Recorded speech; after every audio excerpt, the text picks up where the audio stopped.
Buenas tardes y bienvenidos a Café de Periodistas. Hoy una tarde más donde la noticia viene desde Santa Cruz de Tenerife porque ya ha sido investido presidente, de nuevo vuelve a ser presidente del Gobierno de Canarias, en este caso Fernando Clavijo. Ahora ahí hay un equipo destacado, pero hoy no tendremos la colaboración de Jorge Col, que creo que está intentando venir ya en avión antes, pero sí tenemos las primeras declaraciones de Clavijo ya como presidente del Gobierno de Canarias. Vamos a saludar a don Pedro Martín. Pedro, ¿qué tal? ¿Cómo estás? Andrés, ¿qué tal? Buenas tardes. Bien, ¿no? No sé si eso se ha podido seguir. Bueno, lo hemos puesto, creo ¿El que qué? Lancelot puso la investidura hoy también. Sí, a partir en de las directo, 9:30 estaba previsto que se retransmitiera. Yo, si te soy sincero, no la he estado siguiendo. Yo tampoco he tenido tiempo. Pero sí he seguido los diarios digitales y ya se ha visto las primeras reacciones, ¿no? Las felicitaciones y cómo fue un poquito toda esta jornada final, con reacción. Ofrecimiento de Vox, me parece algunas de las propuestas de Vox me parecen curiosas. Ofrecerse ahora, cuando ya estaba todo cerrado, ¿no? La conformación del gobierno, ofrecerse a apoyar a Fernando Clavijo a cambio de que expulse a la agrupación socialista Gomera del grupo de gobierno. Pero eso lo ofrece a un partido nacionalista para que eche un partido insularista nacionalista, aunque sea de izquierda. Me parecen brindis al sol. Y por lo demás, pues nada, todo lo previsto con respecto a la toma de posesión, ¿no? Que el día 14 ya es toma de posesión como presidente y el día 15 ya tenemos gobierno. Sí, ¿no? Valentín Avianés, ¿qué tal? ¿Cómo estás? ¿Qué tal? Muy bien, gracias. No sé si has podido seguir algo entre ayer y hoy. Sí, la verdad es que soy bastante masoquista para eso y en casa pues estaba viendo, he visto, hoy ha sido digamos un poquito más light desde el punto de vista también del interés, porque hoy intervenían los grupos que apoyan este pacto de gobierno de menor a mayor representación, y empezó pues el representante de la agrupación Herreña, posteriormente Casimiro Curbero de la agrupación socialista Gomera, después Manuel Domínguez del Partido Popular, y terminó pues José Miguel Barragán de Coalición Canaria, en el que bueno, todos plantearon el porqué de su voto de apoyo al nuevo pacto y al candidato Fernando Clavijo, y bueno, y es un poco, fue más una especie de declaración de intenciones de lo que se quiere hacer y de lo que se quiere mejorar, ¿no? Y sobre todo, todo giró en torno a la idea esa de que hay que darle un cambio de timón y un cambio de rumbo en general a muchas cuestiones como la sanidad, la educación, etcétera, etcétera, ¿no? Las energías, exactamente. Y bueno, yo creo que digamos, de las dos sesiones, lo más interesante, lógicamente, fue el debate, las propuestas de Fernando Clavijo, las réplicas después a los grupos de gobierno. Tuvo un rifirrafe gordo bastante con Luis Campos de Nueva Canarias. Yo creo que fue el más intenso de los debates. Y después lo curioso también de la intervención por primera vez en el Parlamento de Canarias de un diputado de Vox, que bueno, que nos sorprendió a todos, yo creo que a los televidentes y a los que estaban en el hemiciclo, a los otros 69 diputados, porque dijo que bueno, que ellos no están en contra de la violencia machista, que no estaban en contra del REF, y bueno, un montón de cosas que parece que aparecen en su programa de forma clara, pues las negó. Y después lo que dice Pedro, nos sorprendió a todos también que insistiese en tender la mano a Fernando Clavijo como para darle su apoyo, pero siempre criticando, digamos, la versión socialista de Casimiro Curbelo. A mí sí me gustaría por lo menos puntualizar. Yo entendí, en algún trozo que he podido mirar a través de las redes sociales, que no es que estén en contra que estén a favor de la violencia machista o que no estén en contra.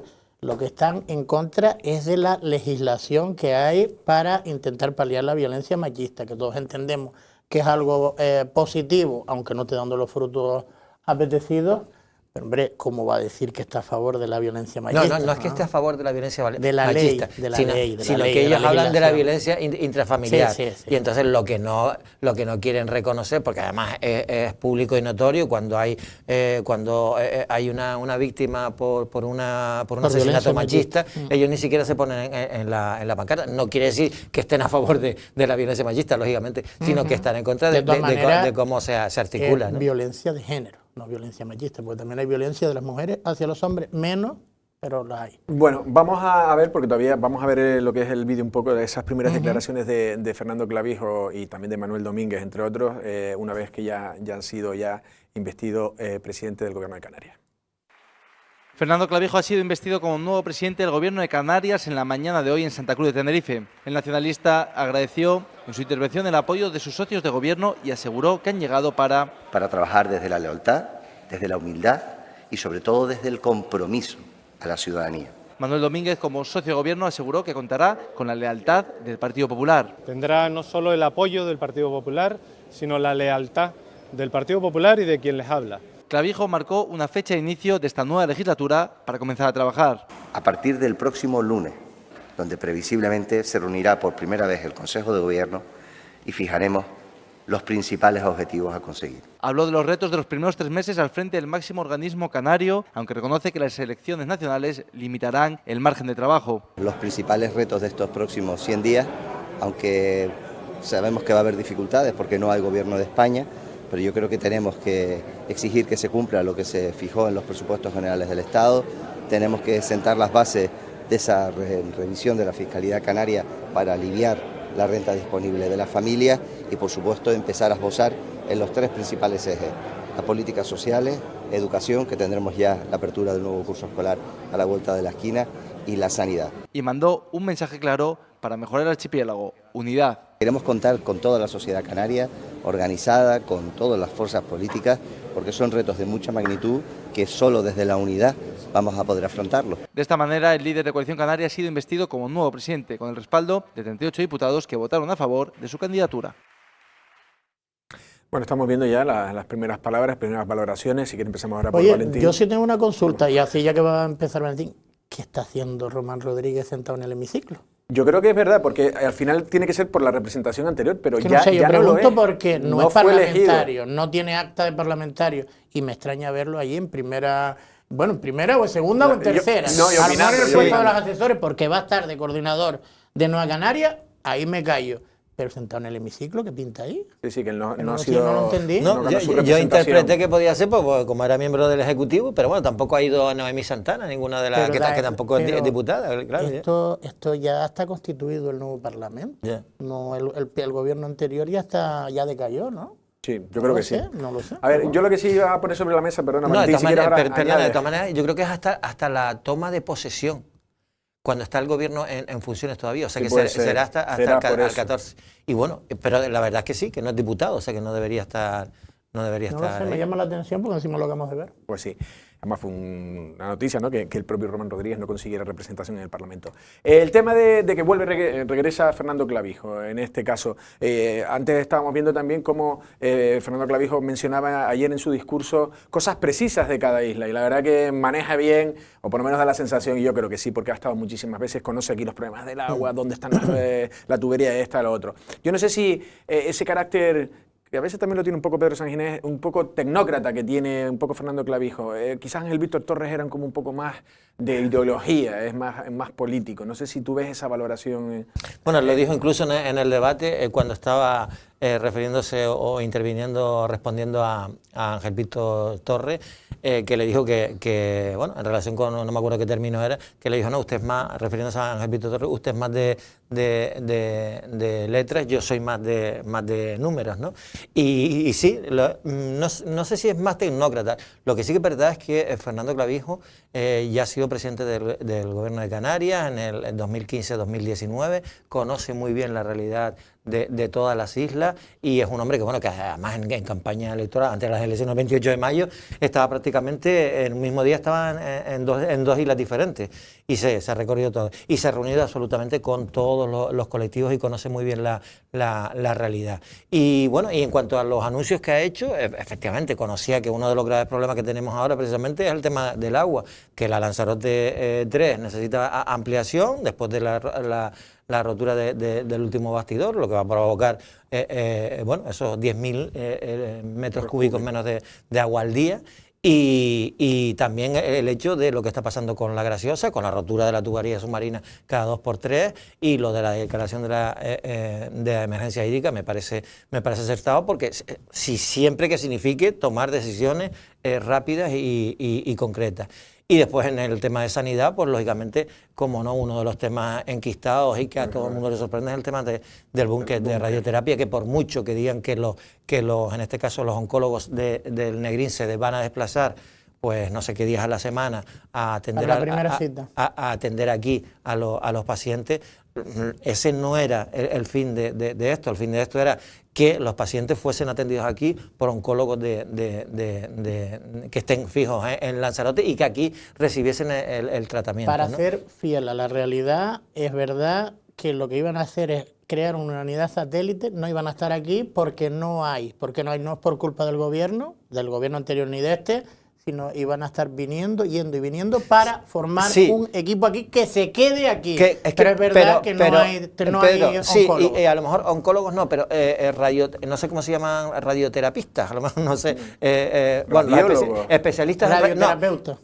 Especialistas en radioterapia, sabes que a lo mejor no son oncólogos, pero quien te hace la radioterapia es un especialista, igual que cuando te hacen una radiografía es un especialista en rayos X, pues lo que sí que tiene es que si tú te das las sesiones de radioterapia en Lanzarote, tienes que tener físicamente gente especialista en radioterapia. Y después, lo que decía, lo de los oncólogos sí que puede ser algo más flotante y que a lo mejor ellos se desplacen, ya no tienes que desplazarte el paciente a Gran Canaria y sea el oncólogo el que se desplace una vez al mes o una vez a la semana, Valentín, cuando necesite revisión. Pero lo que anunciaron el otro día era precisamente que no tenía nada que ver con el búnker de radioterapia, es tener la primera cita aquí para hacer el seguimiento aquí sin la utilización del búnker de radioterapia, porque todavía le falta. De todas maneras, a mí sí me gustaría, con respecto a la toma de posesión o los discursos, primero, a mí sí me gustaría romper una lanza en favor de Ángel Víctor Torres, que yo creo que no ha sido mal presidente. Mal presidente. Yo creo que sí es verdad que a Lanzarote no le ha venido bien, pero yo creo que sí ha tenido bastante aceptación. Yo creo que ha sido un presidente que ha estado donde ha tenido que estar. Es verdad que a lo mejor parte de su equipo, sobre todo los que lo acompañan en el Partido Socialista, los que lo acompañan aquí en Lanzarote, y después el tema de las inversiones en Lanzarote, yo creo que es lo que ha lastrado a lo mejor la visión que podemos tener de Ángel Víctor Torres. Y después con respecto a las iniciativas, me parece vergonzoso que tenga que ser este gobierno el que vaya a declarar la emergencia hídrica cuando vimos lo de la Graciosa, digo el tema de la canalización, la tubería, como quieran llamarlo, o incluso la portátil que se ha anunciado que iba a ponerse allí, pero es que estamos hablando de esta situación bueno, la tubería tenía que haber estado puesta hace 4 o 5 años, pero es que las primeras imágenes alarmantes fueron en el verano pasado. Agosto, va a llegar agosto ahora. Casi un verano y no han sido capaces de declarar la emergencia hídrica. Me parece eso lamentable. Y después, con respecto a la sanidad, después lo de Ángel Víctor Torres metiendo la pata, diciendo que estaba en marcha ya el búnker de radioterapia, yo creo que eso también aquí en Lanzarote le costó lo suyo. Y después yo sí reivindico que es igual de importante o más que la unidad el búnker de radioterapia y esa unidad que tenga que venir aquí y hacer todos los tratamientos aquí, sobre todo por lo que desgasta a un enfermo oncológico ir a Gran Canaria el tratamiento, la unidad de hemodinámica tiene que estar aquí ya, que esa tenía que haber estado en funcionamiento desde antes de la pandemia, se paró porque dice que hacía falta sobre todo los recursos espaciales para el tema del COVID, y ahora tenemos un hospital de COVID y no tenemos unidad de hemodinámica. Yo de verdad que no entiendo nada. Vale, yo lo que quería decir, y pongo en la mesa, porque luego vamos a ver un tema sobre cómo está el sistema de recargas de vehículos eléctricos en Lanzarote, sobre todo los 3 del Cabildo que no funcionan. Y lo que yo quería decir también un poco, si quiero vamos a Valentín y después a Pedro, que ha terminado ahora Pedro, el tema yo sí creo que Ángel Víctor Torres no ha hecho una gestión tampoco excesivamente mala, pero los gobiernos socialistas y también en el Cabildo de Lanzarote, toda la cuestión de tramitación va siempre como más lenta. Me tengo la sensación de, por ejemplo, lo del otro día, lo de las bolsas de plástico tiradas por toda la zona de Sonsamas. Al final, no sé si era Domingo Cejas, y venía a decir como que en 4 o 5 meses eso se cambiará por un sistema de celdas, de no sé qué, no sé cuánto. Y me da la sensación de que todos esos plazos con los gobiernos, no sé si socialistas, en este caso Dolores Corujo, apenas hizo nada. O sea que se tramita, Franqui viene, promete una cosa y viene el siguiente año y promete lo mismo. Y dices tú, ¿pero qué ha pasado en ese año? Y eso es la sensación que tengo. Y yo quiero creer que en el cambio de gobierno, una de las cosas es que va a haber más fluidez y más dinamismo. Hombre, es una de sus apuestas, lo ha dicho Fernando Clavijo en el discurso de investidura, acabar con la maraña burocrática. Él puso como ejemplo el tema de la ley del suelo, que la ley del suelo, entre otras cosas, permitía pues la instalación de parques eólicos en suelo rústico.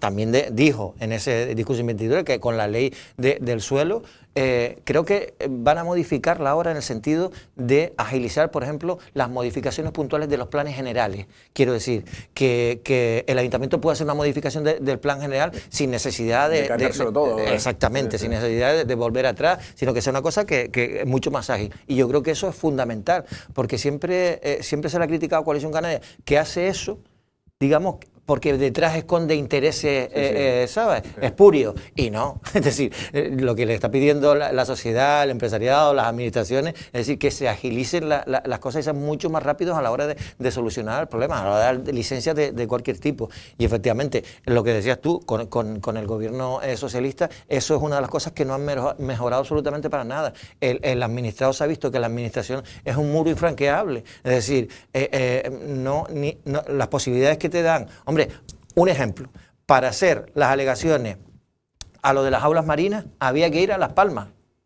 Inicialmente había que ir a Las Palmas a ver el proyecto de las aulas marinas para verlo. Es decir, no lo podías ver de forma telemática, o sea, no estaba en ningún lado. Eso no puede, eso no es normal, ¿no? Entonces, pues eso puede ser causa también de intentar anularlo, ¿no? De anularlo, puede afectar a Lanzarote. Efectivamente, yo creo que en el primer recurso que presentó Dolores Corujo, aparte de lo de que el Estatuto de Autonomía decía que este tipo de competencias ya están en manos de los cabildos insulares, otro era los impedimentos a la hora de presentar las alegaciones, puesto que te tenías que desplazar Y después con Ángel Víctor Torres, vale, bien, yo creo que, bueno, su gestión a lo mejor puede tener un aprobado y ha sido, bueno, bastante resolutivo en determinados temas, porque, hombre, le ha tocado todo, le ha tocado todos los males del mundo mundial, le han tocado a él, está clarísimo, ¿no? Y de hecho la llamaban el presidente Gafe, porque empezó con todo, es decir, calisma, caídas de turoperadores, el volcán, la pandemia. Aquí en Lanzarote vino una vez a dar, eso, la risa la tenía el compañero ya lo de Crónica, de Crónicas de Lanzarote,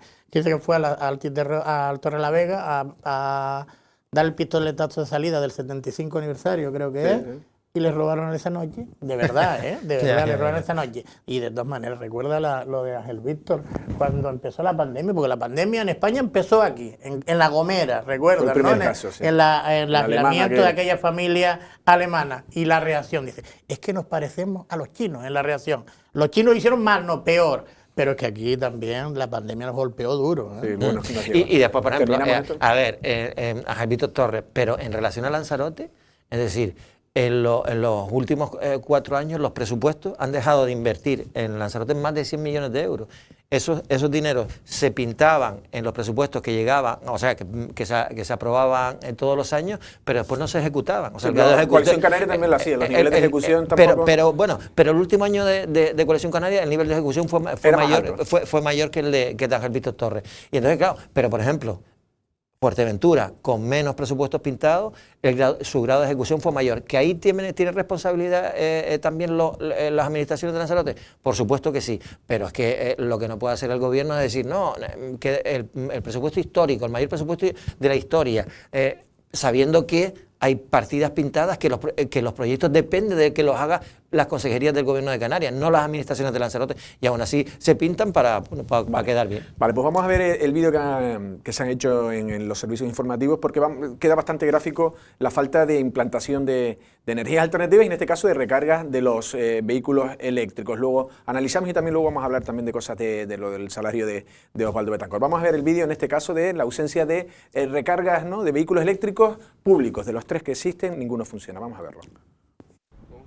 En pleno 2023 y con una apuesta clara encima de la mesa por las energías renovables y en este caso por la implantación de los coches eléctricos, Lanzarote en estos momentos no es un territorio preparado para poder tener un vehículo de estas características y más teniendo en cuenta que en Canarias el mix energético que se utiliza para generar esta energía consume combustibles mucho más contaminantes. Hoy precisamente hemos acompañado al propietario de uno de estos coches y nos afirma que desde hace meses ninguno de los 3 puntos de carga rápida del Cabildo funciona. Hace 4 meses anunció el Cabildo que se licitaban de nuevo para arreglarlos y dar una nueva licitación y cuando anunciaron eso, pues al par de semanas dejaron de funcionar y desde entonces han pasado 4 meses y ahí siguen sin funcionar. Desde la Consejería actual de Energías del Cabildo nos confirman esta información. Es decir, en estos momentos hay 3 puntos de carga rápida en la isla. Uno en el monumento, que hemos podido constatar que no funciona, y 2 más colocados estratégicamente. En Playa Blanca, justo enfrente de la parada de guaguas, estaría situado el segundo, y en el norte, en la avenida principal de Arrieta, estaría el tercero, que tampoco funciona. Insuficientes para si queremos tener coche eléctrico y poder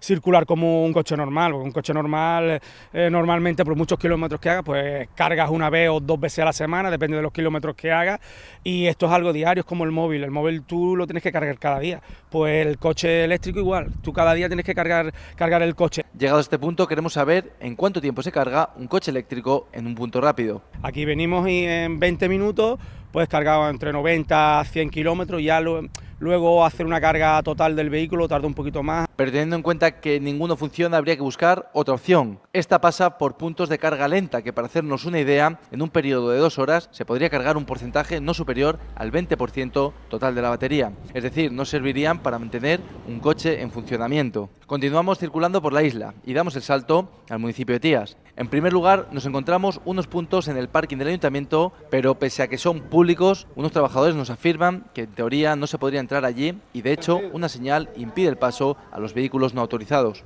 Y en pleno Puerto del Carmen nos encontramos este punto de recarga financiado por el Ministerio de Transición Ecológica y, como podrán comprobar, no sirve para su uso. En la avenida de las Playas de Puerto del Carmen nos encontramos otro punto de carga en mal estado, que básicamente se trata de los enchufes. Una trabajadora de un negocio cercano se acercó a nosotros para contarnos las quejas diarias de los turistas que intentan cargar el coche allí mismo. Porque no pueden cargar y entonces alquilan coches para salvar el medio ambiente y no pueden cargar, es que es utópico diario. Y es además la gente de no poder cargar están muy defraudados. En Arrecife la cosa no mejora y tampoco se encuentran puntos de recarga rápidos públicos. Después de hacer un pequeño recorrido a velocidad reducida, consumimos cerca de 50 kilómetros de autonomía.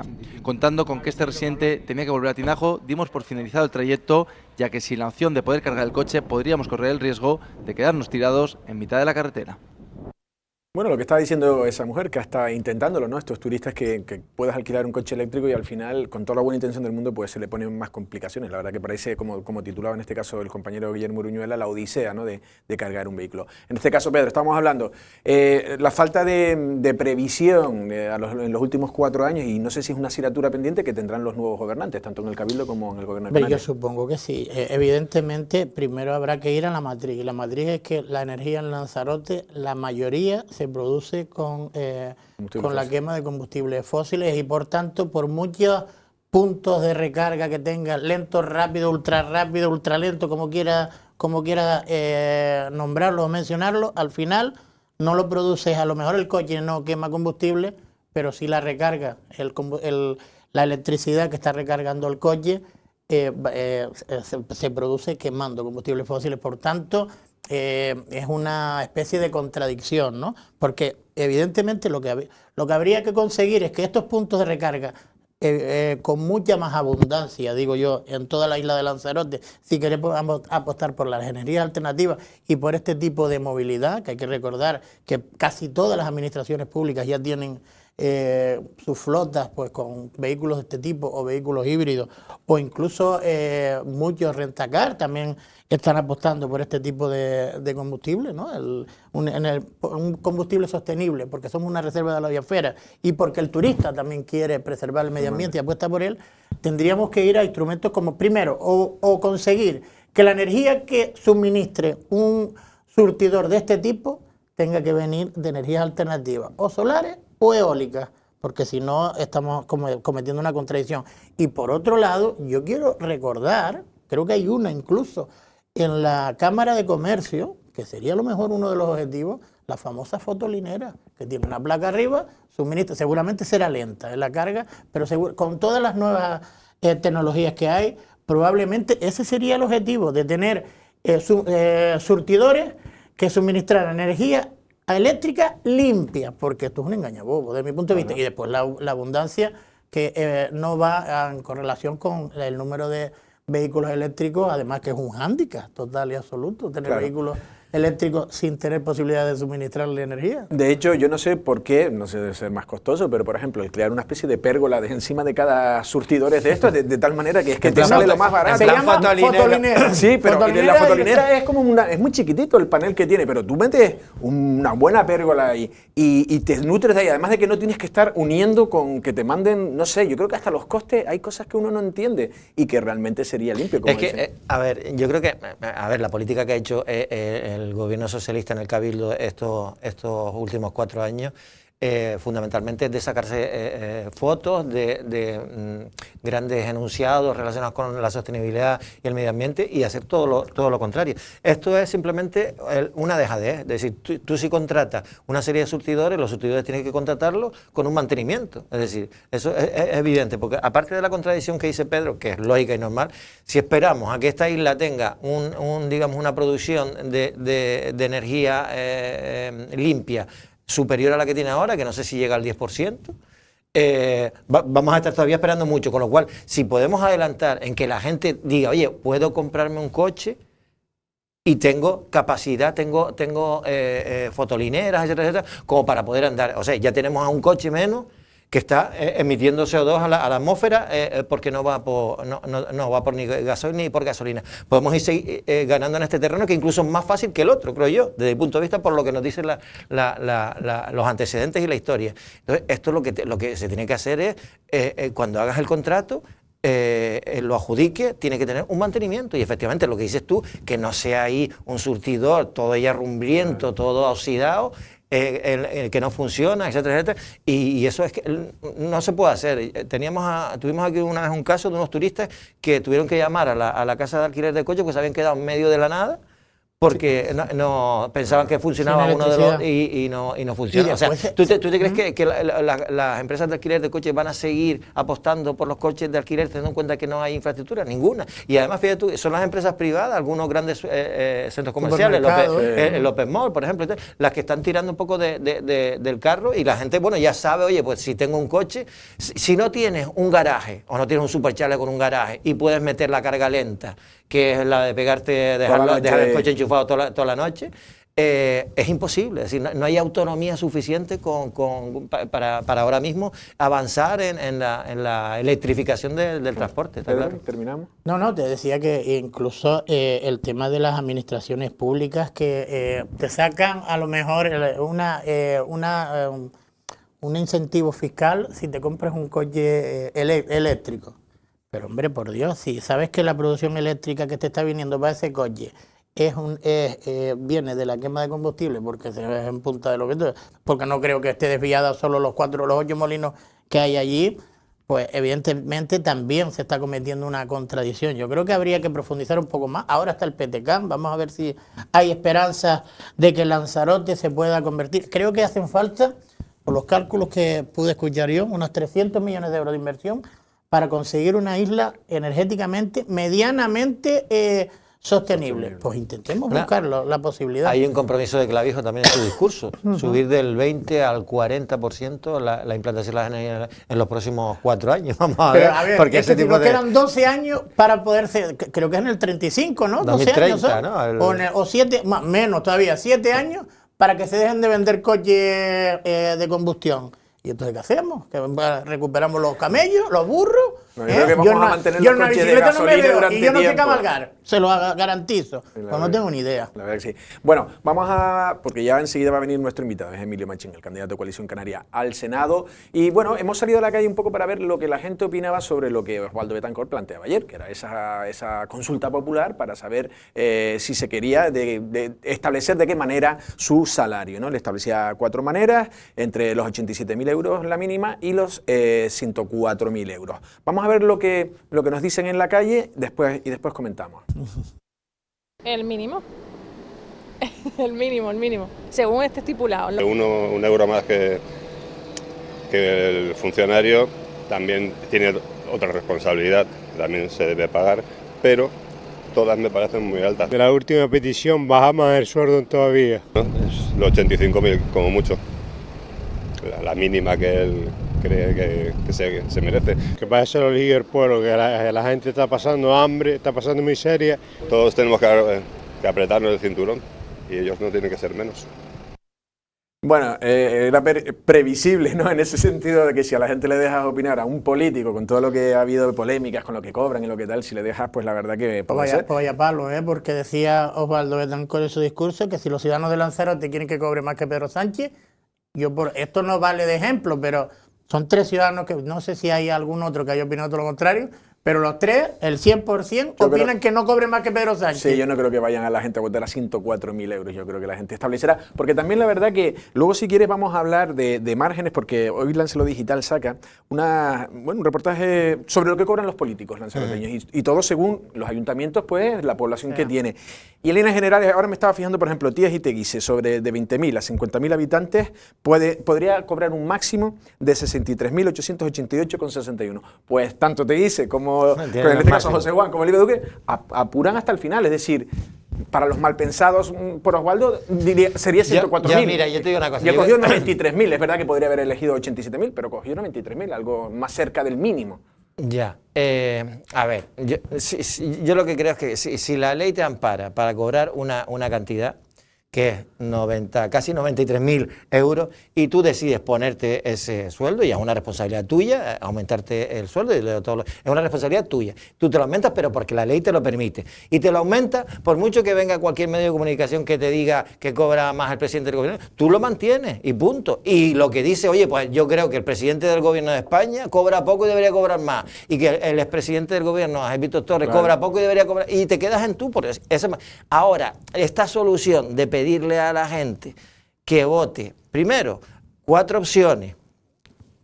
No son solo 4 opciones. Después, son las legítimas, son legales. Sí, son las 4 opciones legales, pero pedirle a la gente 4 opciones que han pasado, algunas cosas que han pasado ya, lo del euro más, sí, y otras lo que ampara la ley, creo. Quiero decir, preguntarle a la gente, cuando hay un montón de gente que no cobra ni 30.000 euros al mes, que son 1.000 euristas, ¿vale? 30.000 euros al año, perdón, son 1.000 euristas. Pedirle que tú te posiciones sobre lo que va a cobrar un político determinado, que es una cantidad que puede estar fenomenalmente bien para el trabajo que hace, porque, oye, hay políticos que están 24 horas del día trabajando, y yo no sería político, para mí eso es demasiado, perdona Pedro, demasiado estresante. Entonces, claro, preguntarle a la gente que cobra 900 euros, pues, o son 1.000 euristas, eso me parece un error, desde mi punto de vista ha sido un error. ¿El que se tendría que haber puesto lo mínimo? No, o sea, haberse puesto lo que él cree que se tenía, o sea, lo que no puede sacar una consulta, porque además, ¿cómo es la consulta? ¿Quién vota? ¿Puedes votar más de una vez? ¿Dónde se vota? ¿Cuándo se vota? ¿Cuánto tiempo? Es decir, no está ni siquiera estipulado ni regulado. Es decir, una cosa, no, pues voten ahora a través del control. Pero se suponía que era esta semana. No lo sé, pues lo tendrá previsto. Y otra cosa, yo no conozco ningún político, bueno, yo no conozco a nadie que trabaje 24 horas. A nadie. Pero Pedro, nadie en el mundo mundial. Sabes que hay gente que tiene un teléfono y hay gente que te llama por la noche a las 12 de la noche. Si coger un teléfono, entonces yo todo el día trabajando, y tú también, y tú. No, yo eso no lo considero. Hombre, los periodistas y los políticos tienen mucho parecido en estar disponibles las 24 horas. Yo no trabajo ni 24 horas, ni 16, y a lo mejor 8 sí, pero no tanto. Así que, y es verdad que hay políticos que trabajan más y políticos que trabajan menos, o que trabajan, porque esa fue una de las explicaciones que dio algún consejero, y dice, no, por lo menos nosotros trabajamos. No, eso no va a haber. Tú hay que, por el cargo y porque estás liberado, ya tienes una responsabilidad y por tanto tienes una retribución. Y después va en la ética personal de cada uno, intentar trabajar o no, y después debería ser incluso el poder repetir o no, el de trabajar o no, pero en el sueldo no. En el sueldo tú tienes que tener una retribución. Y después, con respecto a Osvaldo, yo es que creo que esta petición que ha hecho, yo te lo comenté ayer, pero volvemos a comentarlo hoy, a mí me parece un poco tramposa. A mí, mire, yo no voy a discutir, a mí me da igual que Osvaldo cobre 104.000 euros, si el resto de los, por ejemplo, si el vicepresidente cobrara igual que un consejero, porque al fin y al cabo es igual que un consejero, y que los consejeros cobraran, pues a lo mejor no se hubieran subido el sueldo un 35%, no sé qué cantidad se lo han subido, pero en la demasía o en la cantidad que se han subido, porque para mí ahí sí está la diferencia. ¿Cuánto nos va a costar este gobierno?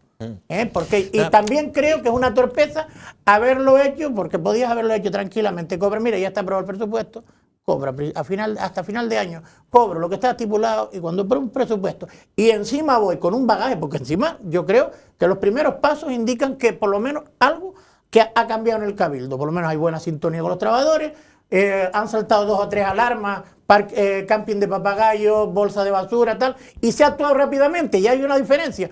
Pues ya demuestro un camino y me subo el sueldo un poco, o lo que quiera subírmelo, y no la bobería esta, o el populismo este de decir, no, se lo voy a poner a eso, y encima solo el mío, el de los demás que sigan cobrando. Por eso yo lo que creo favor. que el error fundamental es sacar ahora esta consulta popular, porque no tiene sentido. No creo que ahí haya estado bien asesorado Osvaldo Betancourt. Y después, en cuanto a ponerte ese sueldo, se lo permite la ley. Lo que pasa es que, claro, también es verdad que una cosa es que se subas el sueldo cuando llegas a la administración de nuevo por temas de inflación o lo que sea y tal, subida de precios, pero claro, la subida del salario es alta como para que la gente diga, pero bueno, ¿sabes? Y sea una de las primeras medidas que se toma cuando efectivamente, como dice Pedro, acabas de llegar y todavía no has dado ni siquiera resultados de tu trabajo. Bueno, en este caso yo digo que él tenía un tope superior, a lo mejor él tendría, como no sé si decía Pedro, que no tenía por qué justificarse, en el sentido de era una adaptación, una actualización de ese salario, y hasta 104 todavía le quedaba, o sea que y después de hacer hay gente que lo puede ver de otra manera. Y lo de que te permite la ley, evidentemente no van a tomar una decisión que no te permita la ley. La ley te permite sentarte en la presidencia y ponerte a rascarte los cataplines. No, y no lo vas a hacer. Y te permite digo yo. Te permite bajarte por el sueldo eso, incluso. también te permite, como hacía Jesús Machín, 0 euros en una época. Si es por eso y por... Evidentemente todo lo que tiene que tomar decisiones, todas las decisiones que tienen que tomarse en el cabildo o en las administraciones, te lo tiene que permitir la ley. Si no, evidentemente estás cometiendo un delito o una infracción. Vale. Así que digan... No, lo digo porque ellos sí están amparando en eso, ¿eh? Vale, venga, vamos a hacer una pequeña parada, vamos a ir a publicidad y vamos a recibir luego, en este caso, a Emilio Machín como candidato de Coalición Canaria al Senado.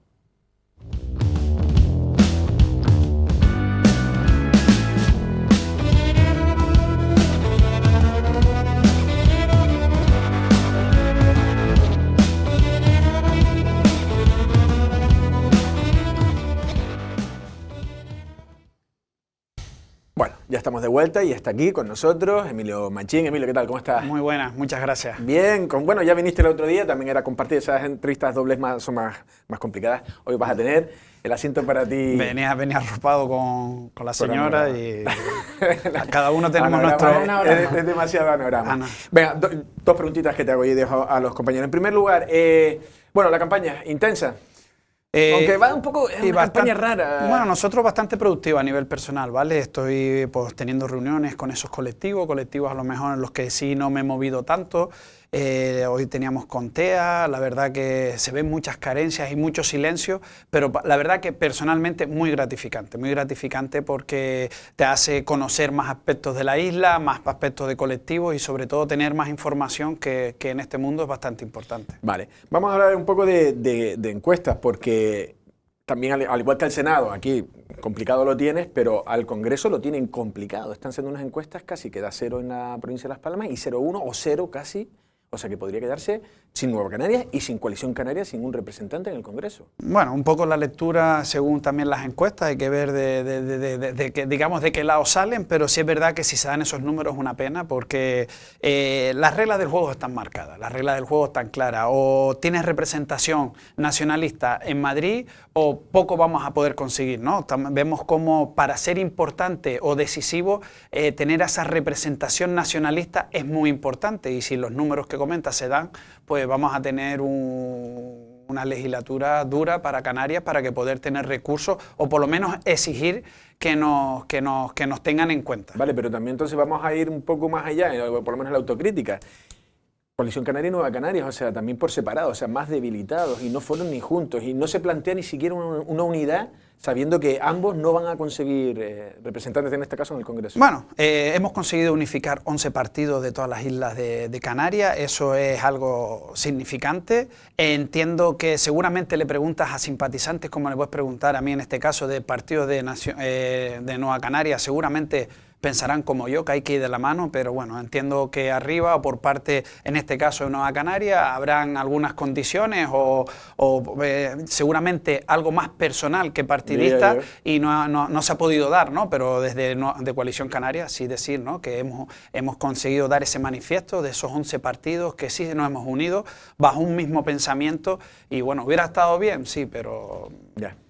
Pues ya, Emilio, buenas tardes. Ya le está ganando Nueva Canaria porque el otro día reunieron a 22 colectivos o partidos de corte localista, insularista o nacionalista, que me pareció verlo, donde faltan precisamente los dos de aquí de Lanzarote, tanto de UPI como del Movimiento Renovador de Tinajo, pero eran 22, ustedes 11, en total hubieran sido 33, que a lo mejor es por ahí, es por donde se hubiera conseguido a lo mejor tener mejores perspectivas.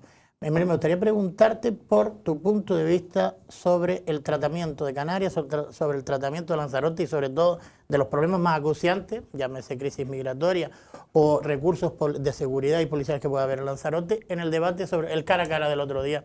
¿Viste alguna referencia? ¿Viste alguna solución? ¿Qué te pareció?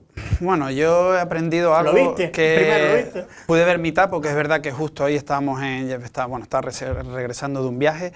El concepto de que ya no se miente, sino que simplemente se cambia de opinión, cada vez lo estoy viendo más claro, ¿no? O es lo que un poco el mensaje que se está dando. Y ya lo hemos visto, hace poco también Pedro Sánchez decía que la línea nuestra de España era la del Mediterráneo. Yo creo que Canarias solo importa cuando somos necesarios y eso es el mensaje que me toca dar en este caso. Y yo creo que es lo importante que tenemos que entender, que si no tenemos gente que represente a Canarias, que no estén dispuestos a subir o bajar el brazo si nos lo dice el jefe estatal, yo creo que ahí es donde entramos nosotros y es donde tenemos que ser esenciales. Las pruebas son sencillas, ¿no? Hemos visto, como comentaba la compañera Anorama, ¿no? Cuando se pedía 2 millones de euros para trabajar la salud mental en La Palma por el volcán, ¿no? Con los niños, los colegios, y se denegó. Y sí se aprobaba en el punto siguiente más de 20 millones de euros para traducir el Netflix al vasco y al catalán. ¿Por qué se da esto? Porque son las reglas del juego que hay ahora mismo, ¿no? Es decir, si quieres traer para tu comunidad autónoma tienes que ser decisivo en el voto. Y si eres decisivo en el voto es cuando podemos traer riqueza, infraestructura y que se nos tenga en cuenta. ¿Martín? Yo creo, Emilio, buenas tardes, antes que nada, que es necesario una fuerza nacionalista en el Congreso de los Diputados y lógicamente en el Senado, ¿no? Porque vamos, lo tenemos ahí, los antecedentes nos dicen que la posibilidad de apoyar a un gobierno, eso significa que, bueno, que tiene, de ahí le puedes sacar mucho provecho para tu tierra, ¿no? Para Canarias, y no tienes esa obediencia de partido que tienen los diputados canarios, que también luchan por su tierra, lógicamente, pero si desde el partido a nivel estatal se le dice que tienen que votar una cosa, pues tienen que votarla y punto. De todas maneras, yo no me fiaría mucho de las encuestas, porque la de Tesano, por ejemplo, preguntaba por Vox en Santa Cruz de Tenerife, que no tienen candidatura. Yo no sé, a veces hacen encuestas a nivel nacional sin tener en cuenta la realidad de Canarias, ¿no? Pero sí que es verdad que el hecho de que no hayan ustedes ido con Nueva Canarias, eso quita fuerza. Sí que es verdad que han hecho un esfuerzo para traer a muchos partidos locales, sobre todo de Gran Canaria, que eso es importante, donde más flaquean ustedes, pero claro, me da la sensación de que se ha polarizado todo esto tanto en si es el bloque del pacto de izquierda y el bloque del pacto de derecha, que el nacionalismo se queda un poco. Pero, por ejemplo, las encuestas sí que dicen, Emilio, que los partidos nacionalistas, el vasco, el catalán, Esquerra Republicana, Junts per Catalunya, Bildu y todo esto, mantienen su resultado. Entonces, sí que se puede mantener esa cuota de nacionalismo, que va a ser muy importante. Solo un diputado puede cambiar un poco el curso de la historia del próximo gobierno tras el 23J, ¿no? Efectivamente, hay algo que tenemos que ser realistas. Nosotros no vamos a poder luchar con la publicidad que te puede hacer Antena 3 o Telecinco. Nosotros somos un partido que nuestra fuerza está en el visitar, en el escuchar al pueblo y sobre todo de volver a casa, ¿no? De volver y dar la cara por el trabajo que hemos hecho.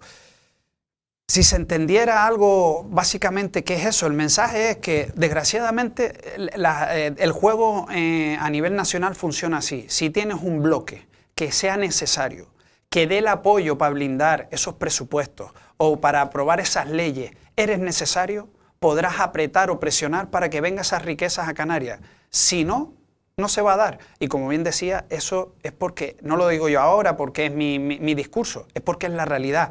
Todos tendrán que entender que no vamos a ver a Loli, a María Dolores Corujo, votando o saliendo a un atril a recriminarle a Pedro Sánchez el que la migración, el que no tenemos capacidad, que estamos olvidados, que hay una ruta que entra por el Atlántico y es Canarias, que no tenemos medios, que no tenemos policías, que no tenemos infraestructura. Yo le garantizo que eso no lo vamos a... Porque no lo hemos visto antes y no lo vamos a ver en adelante. Entonces, por eso es importante ese voto nacionalista y creérnoslo. El problema quizás también es que lo hemos normalizado. En Canarias, pues bueno, entendemos. Yo les invito, yo ahora me fijo en las pancartas o donde están las cartelerías, digamos, lo que utiliza el PP es que no pone ni una foto de los candidatos de Lanzarote. Es Feijóo con una frase, es decir, es que no se molestan ni siquiera porque es el mensaje que se manda, obviamente, de esas grandes canales donde no estamos votando. Aquí en Canarias, a las 8 de la noche, cuando se cierren las mesas, a las 9 en Península ya está elegido el presidente. Nosotros íbamos a aportar esos 15 diputados, yo en senadores, que serán lo esencial, lo importante para poder traer. Esta es la ecuación. Si tenemos representación y nos necesitan, va a venir todo lo que ha venido a Canarias, la bonificación del 75, la bonificación que ha venido de último para el transporte de las guaguas, vendrá el dinero de carretera, nos respetarán nuestros RES, respetarán esos impuestos tipo del transporte, que no puede ser que nosotros tengamos la sexta más cara de España, no puede ser. Y eso todo va porque todos sabemos que tiene que venir por barco, por avión y obviamente encarece. Entonces, nosotros que somos más pobres, somos peores que los que viven en Galicia, no, somos los mismos. Lo único es que no tenemos o no entendemos que hay que mandar una representación que no tenga pleitesía, que nadie nos manda a levantar la mano a eso, porque es muy triste votar en contra de tu tierra o no a favor, pero es que más duro es ver cómo se vota en contra. Entonces, eso por lo menos con Coalición Canaria no puede pasar, porque yo le aseguro que si eso pasa, lo primero que hace es llegar a casa, llegar mi madre, llamarme y darme el cogotazo que me voy a llevar.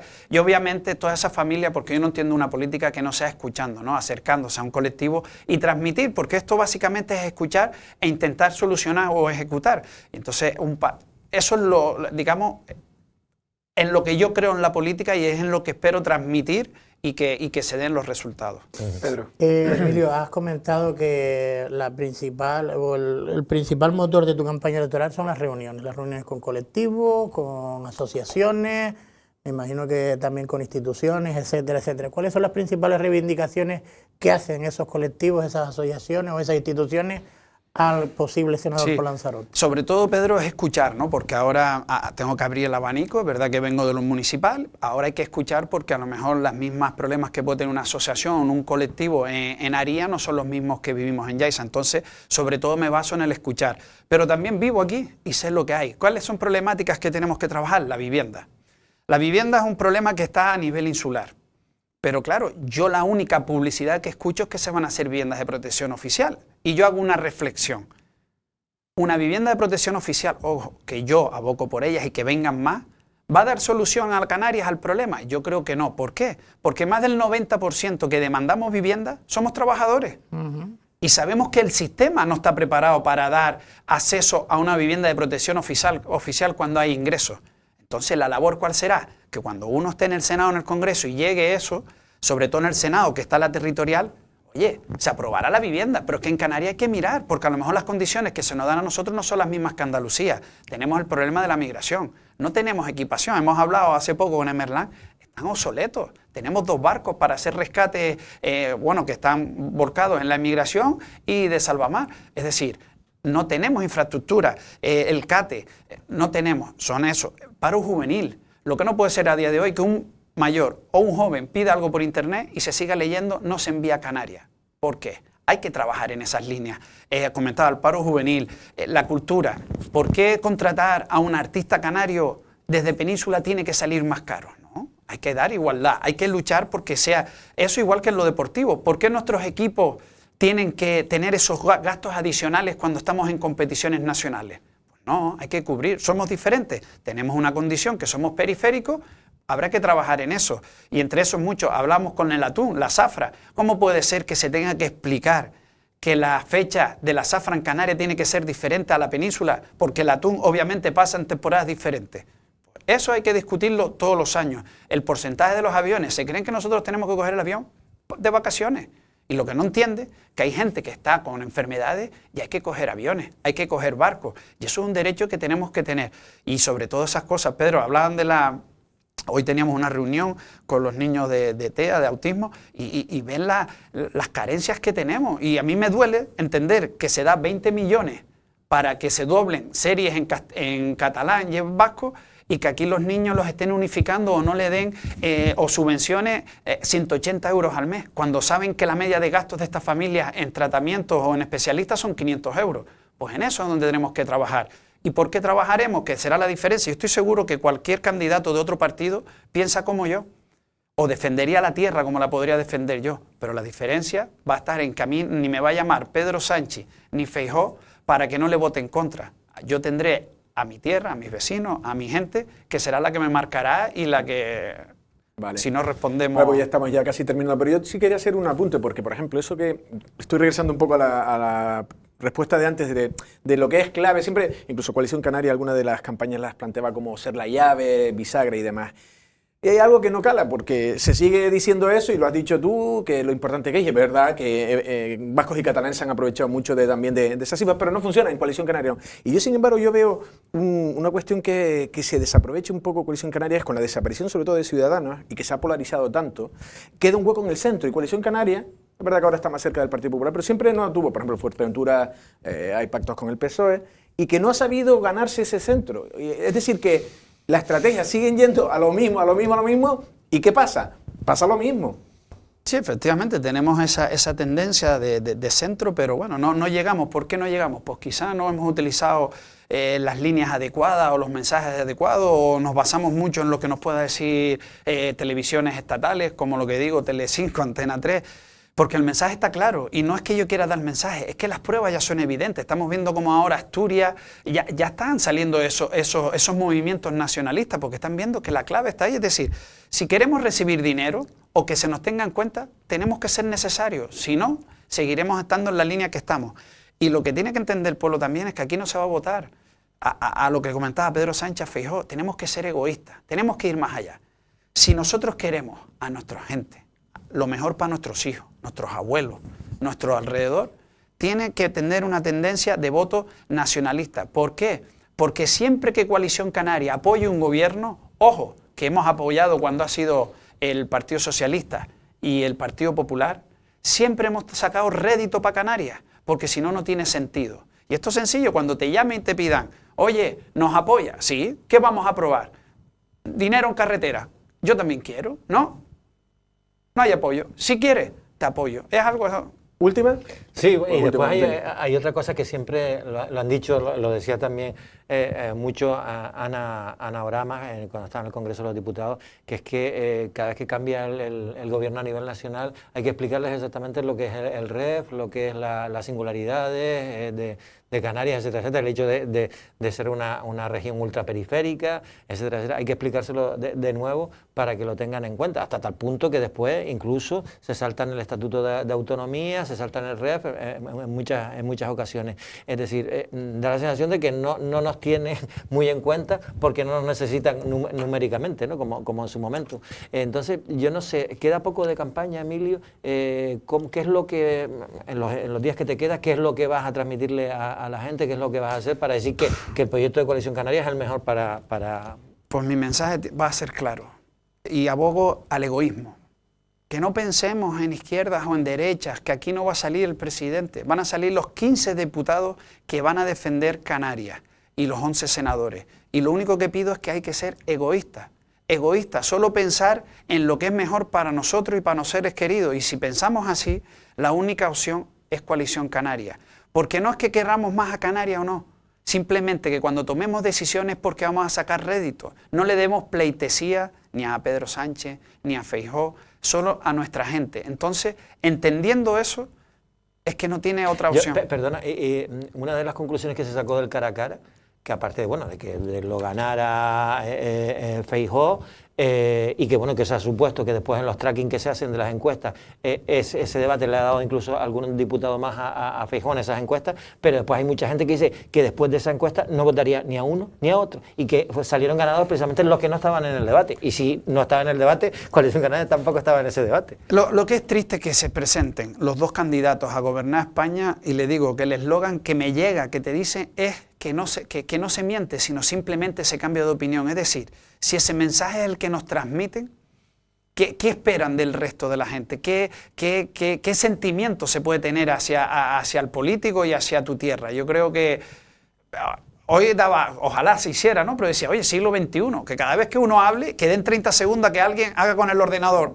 ¿Verdad? Mentira, ¿no? Porque hubiéramos avanzado en mucho y hubiera sido quizá más productivo el debate, ¿no? Pero es muy triste lo que se vio ese debate, esas mentiras entre ambos partidos, porque ahora se ve evidentemente que de los dos habían puesto cuestiones que son falsas. Pero bueno, nosotros tenemos que abogar por lo nuestro, por Canarias, y es lo que le digo, la única opción es el Partido Nacionalista, es Coalición Canaria, y si se da, verán cómo van a venir los resultados, que la historia ya ha marcado que se dan. Vale, Pedro, la última, ahora sí. ¿Crees que si no hay representación canaria, corre en peligro, por ejemplo, la bonificación del 75% en los billetes? Eso está claro, Pedro, porque todos los años hay que renegociar y renegociar, hay que decir la situación que tenemos real y si somos importantes o no. Es decir, hemos conseguido... Bueno, la historia está ahí. Hace poco se intentó, cuando salió la bonificación de los trenes en Península y se nos denegó a Canarias, se nos denegó, y el Partido Socialista, que gobernaba en las tres instituciones, por lo menos en Lanzarote, no salió a la palestra, sino no es posible. ¿Cuándo fue posible? Cuando el gobierno central, Pedro Sánchez, necesitó del voto de Ana Orama y de María Fernández. Cuando se necesitó, se nos dio y se nos dio más. Es verdad que no nos han respetado la mitad de que eso nos prometió, pero llegó gracias a que Coalición Canaria era necesaria para ese apoyo.